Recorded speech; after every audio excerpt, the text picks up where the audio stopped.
ಯಾರ ಆಶ್ರಯದೊಳಗಿರ್ಬೇಕಂತಂದ್ರೆ, ಯಾರ ಸಮೀಪ ವಾಸ ಮಾಡಬೇಕು ಅಂತಂದ್ರೆ, ಒಂದು ಗುರುವಿನ ಸಮೀಪ ಇರಬೇಕು, ಭಗವಂತನ ಆಶ್ರಯದೊಳಗೆ ನಾವೆಲ್ಲ ಬದುಕಬೇಕು. ದೊಡ್ಡ ಬಸವೇಶ ಅಂತಂದ್ರೆ ಸಾಮಾನ್ಯವಾದ ದೇವರು ಅಲ್ಲ. ಬೇಡಿದವರಿಗೆ ಬೇಡಿದ ಭಾಗ್ಯವನ್ನ ಕೊಡ್ತಕ್ಕಂಥ ಏಕೈಕ ದೇವರು ದೊಡ್ಡ ಬಸವಣ್ಣ ಅಂತಂದ್ರೆ ನಾವು ಹೆಮ್ಮೆಯಿಂದ ಹೇಳಬಹುದು. ಆ ಭಗವಂತನ ಋಣ ನಮ್ಮ ಮೇಲೆ ಭಾಳ ದೊಡ್ಡದದ. ನಾವು ಅದಕ್ಕೆ ಮೇಲೆ ಮೇಲೆ ಹೇಳ್ತಿರ್ತೀವಿ. ಒಂದಿಷ್ಟು ಏನು ಆಗಂಗಿಲ್ಲಪ್ಪ, ದೇವರಿಗೆ ನೆನೆಸರಿ, ನಿಮ್ಮ ಬಾಯಿ ಹೋಗಂಗಿಲ್ಲ, ಪಾದ ಬಾಯಿ ಬರ್ತದ. ಇನ್ನ ಮತ್ತು ದೇವರಿಗೆ ನೆನೆಸಲಿಲ್ಲ ಅಂದ್ರೆ ಮುಂದಿನ ಜನ್ಮದೊಳಗೆ ಕಪ್ಪಿಗತ್ತೆ ಕೊಡ್ರಕ್ಕೊಕ್ ಅಣ್ಕೊತ್ಕೊಂಡ್ರದಾಗ್ತದೆ. ನೆನೆಸ್ಬೇಕು. ವಚನದಲ್ಲಿ ನಾಮಾಮೃತ ತುಂಬಿ ಚಂದ ಬಾಯಿ ಒಳಗೆ ಭಜನ ಮಾಡ್ಬೇಕು. ಇಲ್ಲಿ ನಮ್ಮ ಬಸಲಿಂಗಯ್ಯ ಸ್ವಾಮಿಗಳು ಒಂದಿಟ್ರು ಜೈಕಾರ ಹಾಕು ಅಂತಂದ್ರೆ ಅಲ್ಲೇ ತಲೆ ತೆಳಗ್ ಮಾಡಿ ಜೈ ಅತಾರೋ ವೈ ಅತಾರೋ ಕೊಯ್ ಅತಾರೋ ಏನು. ನೀವೊಂದಿಷ್ಟು ಮಹಾರಾಷ್ಟ್ರದ ಕಡೆಗೆ, ಉತ್ತರ ಪ್ರದೇಶದ ಕಡೆಗೆ ಹೋಗ್ಬೇಕು. ಈ ಪ್ರವಚನದೊಳಗೆ ರಾಮ್ ಕಥಾ ಅಂತ ತಿಳ್ಕೊಂಡು ಪ್ರವಚನ ಮಾಡ್ತಾರೊಬ್ರು. ಒಬ್ರು ಕಿಶೋರಿ ಅಂತ ತಿಳ್ಕೊಂಡು ರಾಧೆ ಅಂತಿರ್ತಾಳಲ್ಲ, ಕಿಶೋರಿ ಅಂತ ನೀವು ನೋಡ್ಬೋದು. ಲಕ್ಷ ಜನ ಕೂಡಿರ್ತಾರ.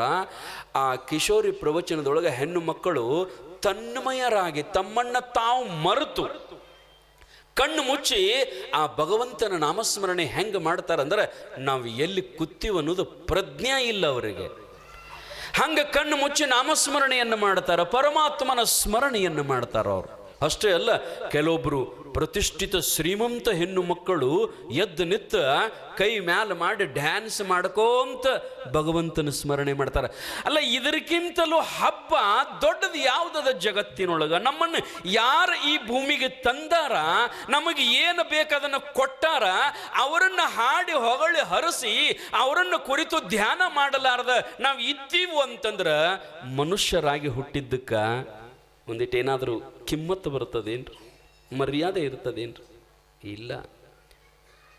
ನಾ ಮೇಲೆ ಹೇಳ್ತಿರ್ತೀನಿ ಏನಂತಂದ್ರೆ, ಯಾರು ನಿಮಗೆ ಉಪಕಾರ ಮಾಡ್ಯಾರಲ್ಲ,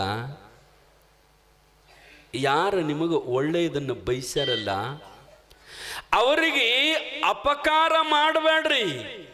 ಉಪಕಾರ ಮಾಡದೇ ಇದ್ದರೂ ಕೂಡ, ಅವರಿಗೆ ಒಳ್ಳೆಯದನ್ನು ಬಯಸಕ ಆಗದೇ ಇದ್ದರೂ ಕೂಡ ಕೆಟ್ಟದ್ದನ್ನರ ಬಯಸಬೇಡ್ರಿಪ್ಪ. ಅವ್ರಿಗೆ ಕೆಟ್ಟದ್ದನ್ನು ಬಯಸಬೇಡ್ರಿ. ಯಾರು ನಮಗೆ ಎಲ್ಲವನ್ನು ಕೊಟ್ಟಾರಲ್ಲ, ಈಗ ನಿಮ್ಮ ಬದುಕಿನೊಳಗೆ, ನಿಮ್ಮ ಸಂಸಾರದೊಳಗೆ ಏನಾದರೂ ಒಂದಿಷ್ಟು ಕೊಳೆಮೆ ಇತ್ತು ಅಂದ್ರೆ ಯಾರೋ ಒಬ್ಬರು ನಿಮಗೆ ಸಹಾಯ ಮಾಡ್ತಾರೆ, ಯಾರೋ ಒಬ್ಬರು ನಿಮಗೆ ಹೆಲ್ಪ್ ಮಾಡ್ತಾರೆ. ಅವರನ್ನು ನಾವು ನೆನೆಸ್ಬೇಕಿಲ್ಲ. ನಮಗಿಂಥದ್ದು ಕೊಟ್ಟರು ಅಂತ ತಿಳ್ಕೊಂಡು ನಾವು ಅವರನ್ನು ಸ್ಮರಣೆ ಮಾಡಬೇಕಲ್ಲ ತಾಯಂದಿರ. ಆ ರೀತಿಯೊಳಗ ಪರಮಾತ್ಮ ಏನನ್ನು ಕೊಟ್ಟಿಲ್ಲ ನಿಮಗ.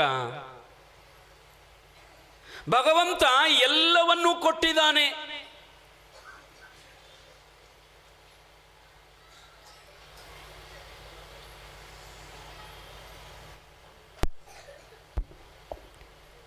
ಸಾಂಬ ಜಯ ನಮ ಪಾರ್ವತೇ ಪತೆ ಹರ ಹರ. ಒಂದಿಷ್ಟು ಕೊಟ್ರ ಭಗವಂತ ಮತ್ತಷ್ಟು ಕೊಡ್ತಾನಂತ ನಿಮಗೆ. ಒಂದ್ಸಾರಿ ಕೃಷ್ಣ ಪರಮಾತ್ಮ ಅರ್ಜುನ ಇಬ್ರು ಹೊರಗಡೆ ಸಂಚಾರಕ್ಕೆ ಹೋಗಿದ್ರಂತ. ಸ್ವಲ್ಪ ವಾಕ್ ಮಾಡಿ ಬರ್ಬೇಕಂತ. ನೀವು ಹೆಂಗೆ ಮುಂಜಾನೆ ಎದ್ದು ಕೂಡಲೇ ತಂಡೆಗೇನು ಹೋಗೋದಿಲ್ಲ ಬಿಡ್ರಿ, ಈಗ ಭಾಳ ಕೆಟ್ಟ ತಂಡಿ ಅದ. ಇಬ್ರು ಮಾತಾಡ್ಕೋಂತ ಹೋಗೋ ಸಂದರ್ಭದೊಳಗೆ ಕೃಷ್ಣ ಮತ್ತು ಅರ್ಜುನ ಇಬ್ರು ನಡ್ಕೊಂತ ಹೋಗೋ ಸಂದರ್ಭದೊಳಗೆ ಅಲ್ಲೊಬ್ಬ ಭಿಕ್ಷುಕ, ಬಹಳ ದರಿದ್ರ, ಬಡತನ, ಒಬ್ಬ ಭಿಕ್ಷುಕ ಭಿಕ್ಷೆಯನ್ನು ಬೇಡ್ಕೋಂತ ಅಡ್ಡಾಡಕತ್ತಿದ್ದ. ಅವ್ರಿಗೊಂದಿಷ್ಟು ಏನಾದರೂ ಕೊಡ್ರಿ, ನೀಯಟ್ ಏನಾದ್ರು ಕೊಡಂತ ಭಿಕ್ಷೆ ಬೇಡ್ತಿದ್ದ. ಅರ್ಜುನ ಅಂದ, ದಯಾ, ಒಳ್ಳೆಯ ಮನುಷ್ಯನಲ್ಲಿ ಒಂದಿಷ್ಟು ದಯಾ ಹುಟ್ಟುತ್ತದಂತ. ಏನು, ಅವನ ಮನಸ್ಸಿನೊಳಗೆ ಭಗವಂತನ ಅಸ್ತಿತ್ವ ಇತ್ತು ಅಂದ್ರೆ ಮಾತ್ರ. ಯಾರ ನೀವು ಹೋಗುವಾಗ ಒಬ್ಬ ಬಡವಿ ಹೆಣ್ಣು ಮಗಳು, ಒಬ್ಬ ನಿರ್ಗತಿಕ ಹೆಣ್ಣು ಮಗಳು ಯಾರಾದರೂ ಅವರನ್ನು ಹೊರಗೆ ಹಾಕಿದ್ರು ಅಂದ್ರೆ ನಿಮ್ಮ ಹತ್ತಿರ ಬಂದು ಯವ್ವ 1 ರೂಪಾಯಿ ಕೊಡ ತಾಯಿ ಅಂತಂದ್ರೆ ನಿಮ್ಮಲ್ಲಿ ಆ ದಯಾಗುಣ ಹುಟ್ಟಬೇಕಲ್ಲ, ಕೊಡ್ಬೇಕಂತಕ್ಕಂಥ ಭಾವನೆ ಬರ್ಬೇಕಲ್ಲ ನಿಮಗ. ಅದಿತ್ತು ಅಂದ್ರೆ ಬರ್ತದೆ, ಇಲ್ಲ ಅಂದ್ರೆ ಹೋಗ್ ಮುಂದಕ್ಕೆ ಹೋಗ್, ಏನ್ ತಂದಿಟ್ಟಿ ಇಲ್ಲಿ ಹಿಂಗ ಕಡದ್ರ ಅಟ್ಟ ಹಿಂಗ ಏನೋ ಅಂತಾರ ನೋಡ್ರಿ. ಹೆಣ್ಮಕ್ಕಳು ಬಹಳ ಚಂದ ಮಾತಾಡ್ತಿರ್ತಾರ ಅವ್ರು. ಕೃಷ್ಣ ಪರಮಾತ್ಮ ಅರ್ಜುನ ಹೋಗುವಾಗ ಅದು ನಿರ್ಗತಿಕ ಪಾಪಿ ಭಿಕ್ಷುಕ ಬಡವ ದರಿದ್ರ ಬೇಡಕತ್ತಿದ್ದ.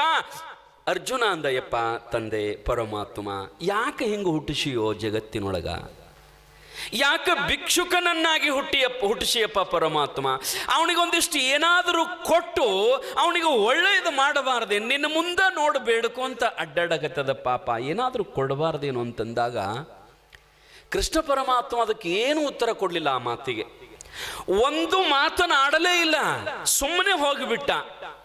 ಆದ್ರೆ ಅರ್ಜುನನ ಹೃದಯದಲ್ಲಿ ದಯಾ ಇತ್ತಲ್ಲ, ಪಾಪ ಬಡವ ಭಿಕ್ಷಾ ಬೇಡಾಕತ್ತಾನ, ಏನಾದರೂ ಕೊಡಬೇಕಂತ ತಿಳ್ಕೊಂಡ ಹಿಂದ ಅವನ ಸೇವಕ ಇದ್ದ ದೊಡ್ಡ ರಾಜ ಅರ್ಜುನ.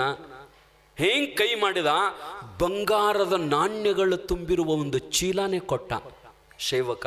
ಅದನ್ನು ತಗೊಂಡ ಆ ಭಿಕ್ಷುಕನ ಕೈಯೊಳಗೆ ಕೊಟ್ಟುಬಿಟ್ಟ ಅರ್ಜುನ. ಅಷ್ಟರೊಳಗೆ ಕೃಷ್ಣ ಮುಂದೆ ಹೋಗಿದ್ದ, ಅವನ ಕೈಯೊಳಗೆ ಕೊಟ್ಟುಬಿಟ್ಟ. ನೋಡಪ್ಪ, ಇದನ್ನು ತಗೊಂಡ ನೀನು ಲೈಫ್ ಸೆಟಲ್ ಮಾಡ್ಕೊಂಬಿಡು, ಆರಾಮಾಗಿದ್ದು ಬಿಡು ಅಂತಂದಾಗ ಅವನಿಗೆ ಇಷ್ಟು ಖುಷಿ ಆಯಿತು. 1 ರೂಪಾಯಿಗೆ ಭಿಕ್ಷಾ ಬೇಡ, ಅವನ ಕೈಯೊಳಗ 1000 ಬಂಗಾರದ ನಾಣ್ಯಗಳು ಬಂದರ. ಅವ ಅಂದ, ಯಪ್ಪ ನನ್ನ ಬದುಕು ಎಷ್ಟು ಸುಂದರ ಆಗಿಬಿಡ್ತದ ಇನ್ನು ಇಷ್ಟರೊಳಗೆ.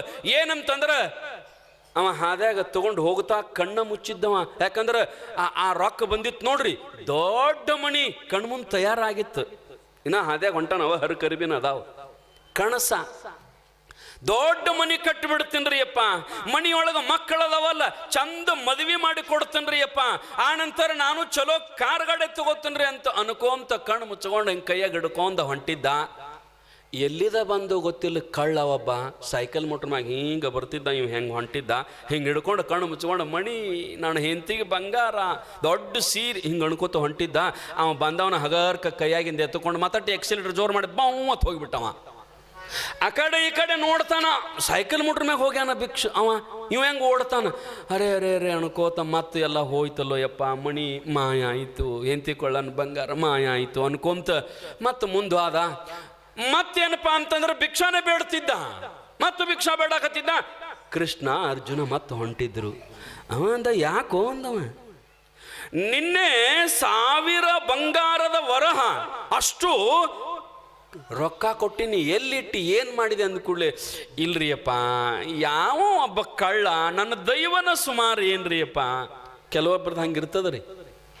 ದೇವ್ರ ಮ್ಯಾಲೆ ಹಾದು ಹೋಗುವಾಗ, ಪಾರ್ವತಿ ಪರಮಾತ್ಮ ಹಾದು ಹೋಗುವಾಗ ಒಬ್ಬ ನಡ್ಕೋಂತ ಬಡು ಹೊಂಟಿದ್ದಂತ, ದೇವ್ರ ಧ್ಯಾನ ಮಾಡ್ತಿದ್ದಂತ. ಪಾರ್ವತಿ ಅಂದ್ಲಂತ, ನೋಡಿ ಎಷ್ಟು ನಿನ್ನ ನೆನ್ಸಾಕತ್ತದ ಪಾಪ, ಬಡು ಅದ, ಮನ್ಯಾಗ ಏನೂ ಇಲ್ಲ, ಏನಾರ ಅಟ್ಟು ಕೊಡೋದಕ್ಕೆ. ದೇವ್ರಂದತ್ತ, ನಾ ಕೊಟ್ಟರು ಅವ್ರಿಗೆ ತಗೊಳ್ಳೋ ತಾಕತ್ತಿರಂಗಿಲ್ಲ, ಯಾಕಂದ್ರೆ ಬೇಕಲ್ಲ ಅದು. ಇಲ್ಲಿ ನೀ ಕೊಡಬೇಕಂತ ಹಾಕಿ ಹಠ ಹಿಡಿದು ಕೂಡಲೇ ಆಯ್ತಂತ ತಿಳ್ಕೊಂಡು ಹಾದ್ಯಾಗ ಒಂದು 20 ತೊಲಿ ಬಂಗಾರದ ತುಣುಕು ಹೋಗದಂತ. ಇವ ಹೊಂಟಿದ್ದಲ್ಲ, ಹೋಗುವಾಗ ದಾರಿ ಹಿಡಿದ ಹೋಗುವಾಗ ಹೋಗ್ಬೇಕಿಲ್ಲ. ಏನು ವಿಚಾರ ಮಾಡಿದಂತಂದ್ರೆ, ಕುಡ್ರಿಗೆ ಕಣ್ಣ ಇರಂಗಿಲ್ಲ, ಹೆಂಗೆ ಹೋಗಿರ್ಬೇಕು ಅವರು. ನಾನು ಒಂದಿಟ್ಟು ಹಂಗೆ ಟೆಸ್ಟ್ ಮಾಡ್ಬೇಕಂತ ತಿಳ್ಕೊಂಡು ಕಣ್ಣು ಮುಚ್ಚಿದ, ಬಡ ಬಡ ಹಾದ, ಬಂಗಾರ ತುಕ್ಕಡಿ ಹಾದ್ಯಾಗ ಉಳಿತು, ದಾಟಿದ, ಮುಂದೆ ಹೋಗಿಬಿಟ್ಟ. ಬೇಕಲ್ರಿ ಅವ ಅಂದ, ಎಲ್ಲೋ ಮತ್ತೆ ಇಷ್ಟು ಬಂಗಾರದ ವರಹಗಳನ್ನು ಕೊಟ್ಟಿದ್ದಿಲ್ಲ, ಏನು ಮಾಡಿದೆ ಅಂತಂದಾಗ, ಯಪ್ಪ ತುಡುಗು ತೊಗೊಂಡು ಹೋದ್ರಿ ಬುದ್ಧಿ, ಹೆಂಗೆ ಮಾಡ್ರಿ ಯಪ್ಪ, ನನ್ನ ಬಾಳೆನ ಹಿಂಗೆ ಅದ ರೀ ಅಂದ ಕೂಡಲೇ ಅವ ಏನು ಮಾಡಿದಂದ್ರೆ, ಅವನ ಕೈಯಾಗ ವಜ್ರ ಖಚಿತವಾದ ಒಂದು ಉಂಗುರಿತ್ತು. ವಜ್ರದ್ದು ಒಂದು ಉಂಗುರಿತ್ತು, ಅದಕ್ಕಿಂತ ಕಿಮ್ಮತ್ತಿಂದದ ಇದು.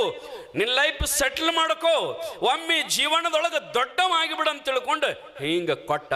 ವಜ್ರದ ಉಂಗರ ತಗೊಂಡು ತಗೊಂಡು ಹೋಗಿ ಹೆಂಡತಿಗಳಿದ, ಹುಚ್ಚಿ ಮತ್ತು ನಿನ್ನೆ ಹಂಗೆ ಆದಿಗಿದಿತ್ತು, ಎಲ್ಲರ ನಿನ್ನೆ ಹಂಗೆ ಆದಿಗಿದಿತ್ತು, ಇದು ವಜ್ರದ ಉಂಗರ ಅಂತ ತಿಳ್ಕೊಂಡ ಆ ಹೆಂಡತಿಗೆ ಹೇಳಿಲ್ಲ. ಆಕಿ ತೊಗೊಂಡು ಏನು ಕೇನಾರ ಮಾಡಿಗಿಡ್ಡಾಳ ತಿಳ್ಕೊಂಡು ಹೆಂಡತಿಗೆ ಹೇಳಿಲ್ಲ. ಹೆಂಡತಿ ತುಡುಗಿಲೇನ ತೊಗೊಂಡು ಓದಿ ಏನು ಮಾಡಿದ ಅಂತಂದ್ರೆ, ಒಂದು ಮಣ್ಣಿನ ಕೊಡ ಇತ್ತು, ಅದರೊಳಗೆ ಇಡ್ಬೇಕಂತ ಇಟ್ಟ. ರಾತ್ರಿ ಅದ್ರಾಗ ಇಟ್ಟ, ಮಕ್ಕೊಂಡ. ಆಕೆ ನಸಿಕ್ನಾಗ ಅದನ್ನು ತೊಗೊಂಡು ನದಿಗೆ ನೀರಿಗೆ ಹೋದ್ಲು. ವಜ್ರದ ಉಂಗುರ ತಗೊಂಡ ನೀರಿಗೆ ಹೋದ್ಲು. ಇವು ಹೇಳಿಲ್ಲ, ಆಕೆಗೆ ಗೊತ್ತಾಗಿಲ್ಲ. ಆಕೆ ತಗೊಂಡೋಗಿ ಬಡ ಬಡ ಬಡ ಇದ್ರಾಗ ನದಿಯಾಗಿ ಎದ್ದಿದ್ಲು. ಎದ್ದೇನಪ್ಪ ಅಂತಂದ್ರೆ ನೀರು ತುಂಬಿಕೊಳ್ರು.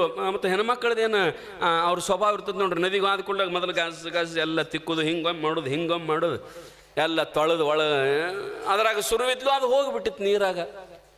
ಮನೆಗೆ ತೊಗೊಂಡು ಬಂದು ನೀರು ತುಂಬ್ಕೊಂಡು ಇಟ್ಟಿದ್ಲು. ಗಡಬಡಿಸಿ ಎದ್ದು ನೋಡ್ತಾನ ನೀರು ತುಂಬ್ಯಾವ ಅದ್ರಾಗ. ಏನಿದು ಅಂದ. ನೀರು ತೊಗೊಂಬನ್ರಿ, ಅದ್ರಾಗ ಇದು ನನಗೇನು ಗೊತ್ತು.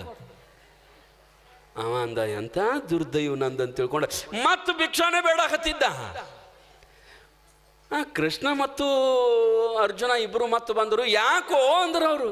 ಅಲ್ಲೋ ಮೊನ್ನೆ ಬಂಗಾರದ 100,000 ವರಹಗಳನ್ನು ಕೊಟ್ಟಿನಿ, ನಿನ್ನ ವಜ್ರದ ಉಂಗರ ಕೊಟ್ಟಿನಿ, ಏನಾಯಿತು ಅಂದಾಗ, ಯಪ್ಪ ವಜ್ರದ ಉಂಗರ ನೀ ಎಲ್ಲ ಕೊಟ್ಟಿದ್ದಿ, ನನ್ನ ಬದುಕ ಬದಲಾಗಿ ಬಿಡ್ತಿತ್ತು.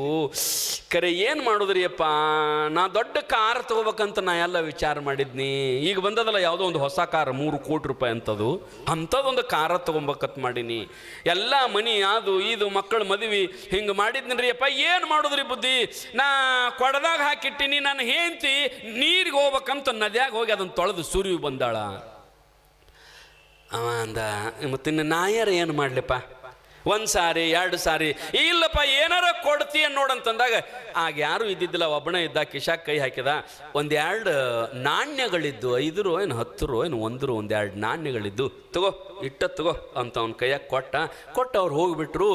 ಅವ ಅಂದ, 10-20 ರೂಪಾಯಿದಾಗ ಏನು ಮಾಡ್ಬೇಕು ನಾನು, ಇದರಿಂದ ಏನಾಗುತ್ತದ ಜೀವನದೊಳಗೆ, ಏನೂ ಆಗಂಗಿಲ್ಲ, ಏನು ಮಾಡ್ಬೇಕಂತ ಹಂಗೆ ಹೊಂಟಿದ್ದ.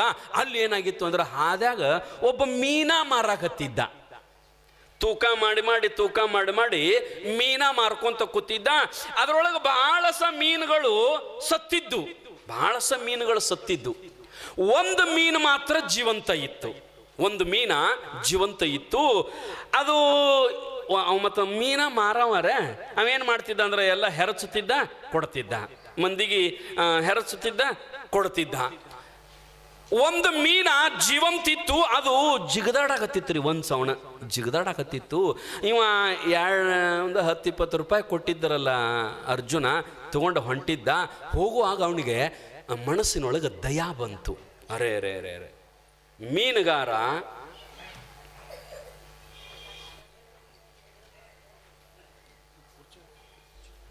ಇದೀಗ ತಾನೇ ಈ ಕಾರ್ಯಕ್ರಮಕ್ಕೆ